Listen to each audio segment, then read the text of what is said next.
How y'all doing tonight? Tonight I'm getting ready to do my first official cook on the Treager here. We're going to cook tonight on some Treager cherry pellets.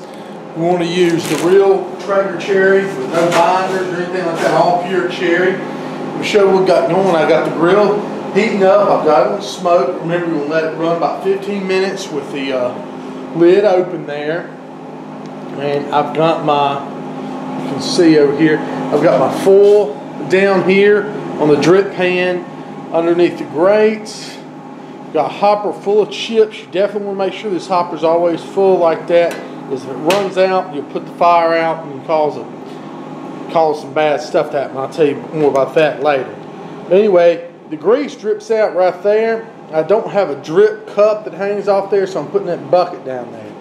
That'll work just fine. Bring y'all back over here so you can have a full view. But that's what we got here, y'all, with the Treager. Gearing up for the first cook tonight. I'm going to do some chicken, some Mojo chicken that I've got been marinating some Mojo seasoning and some orange zest and some crushed red pepper, and I'll put some pictures of those ingredients that I marinated in this morning. You can see a little bit better from this angle. I think it's a little better right there on top of the grill, y'all. We'll let it smoke here for about 15 minutes and we'll put the chicken on. Alright y'all, it's been going about 10 minutes or so. I got this Mojo chicken, the marinating here. It's going to be great stuff, y'all. Go ahead and get it. Put on the grill grates here. That beautiful chicken breast there. And I'll spread it out. And what we'll do, I said I'll load this thing up. Then we're going to put the probe off in one of these bigger chicken breasts. And we will close it up and let you start rocking and rolling, you know. That. Oh man, this marinade, I mean, it's been marinating since this morning. And like I said, I'll put a picture of exactly what all I put in here, but I think it's going to be really, really good, y'all. There's a really good flavor to it. I know for sure. I'll set this aside real quick. This bag sealed back up. I've got this iGrill tube here. I'm going to put this probe in. See what we do. This is probably about the biggest chicken breast here. Put it down toward the center of it. Get a good read like that. Move that through there toward the back. Oh shoot.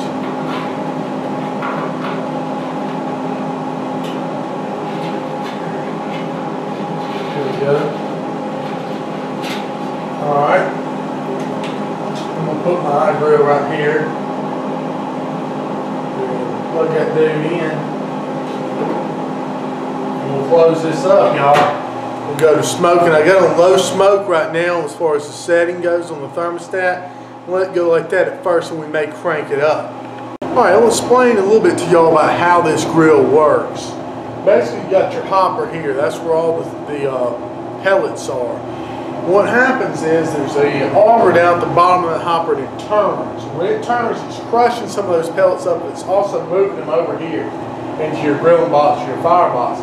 Down the bottom of here, a box about this big, okay, right there, not very big at all, probably about a square 4 inches, is the firebox. And that's where the ground pellets fall into, and there's a little igniter at the bottom that just when you first turn on, it ignites the pellets.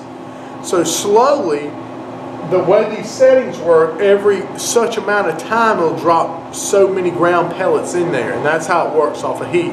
So it doesn't know what temperature this is or anything like that. It's just on pretty much a timer that tells that auger to go and drop some of the pellets off in there into the firebox.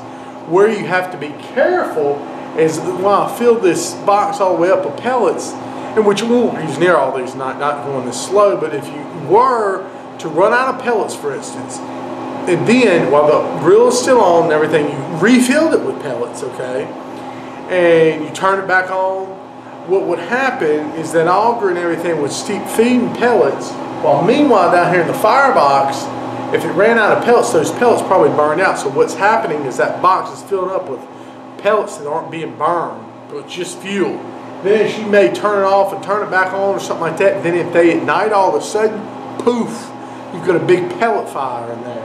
Well, in here, it's just going to scorch your food. It's going to cause a lot of smoke and stuff like that. It will flame up. So what you want to do is be careful that you don't run out of pellets here in your main box, and know that there's no burner or anything in there. It's running purely off the pellets that dropped over in here. Okay, so we're just now we're just coming up to temperature. We're about 170 degrees or so.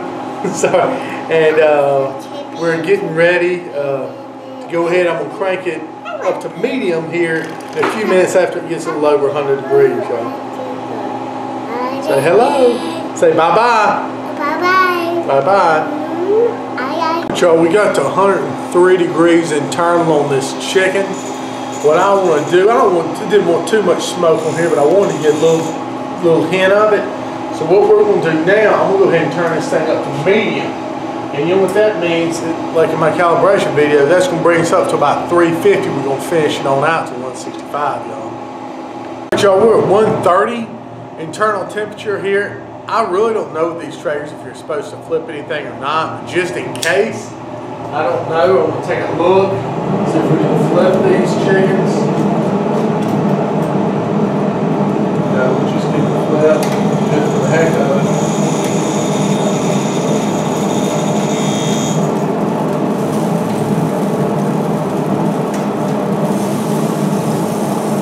Not anything, just to put some grill marks on both sides. So, it's looking good. Y'all reached about 165, 170 in your temperature. That should be good. We'll go ahead and turn the Treager off here. And we will see what we got. Oh wow, yeah, they look really, really nice here. Go ahead and zoom in here a little bit for y'all so you can see. That's a nice looking yard bird right there. Really good. So I'm going to just take them off here. Put a little Pyrex. I mean, that's got some beautiful color to it. Smells wonderful.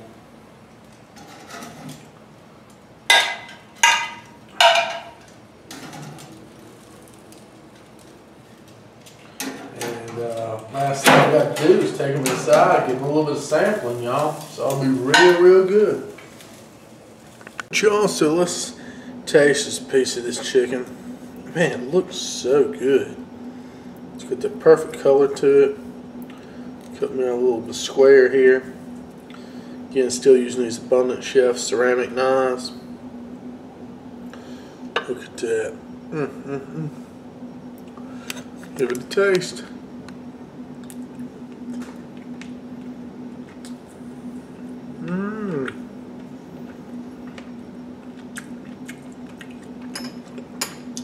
It's got wonderful light smoke to it, with that citrus pop on the outside. You almost taste these wonderful little spices playing through there. There's a little bit of pepper. They did put some red pepper in there. Different spices, almost like a little bit of cinnamon or something like that. That mojo with that orange, like I said, that citrus is definitely coming through with that light smoke flavor, y'all. This is really good. Gotta give it a try. I'm glad I got to try the Treager out for the first time here tonight. If y'all would please give me a thumbs up, give me a sub to the channel, share my videos if you can. And I really appreciate y'all. Thank you so much for tuning in. And like I said, we'll get the grills going, the pits going, the stove, the oven, everything else here on Southern Coast of Cooking, y'all. Really glad to have y'all. Appreciate it. God bless. Y'all take care.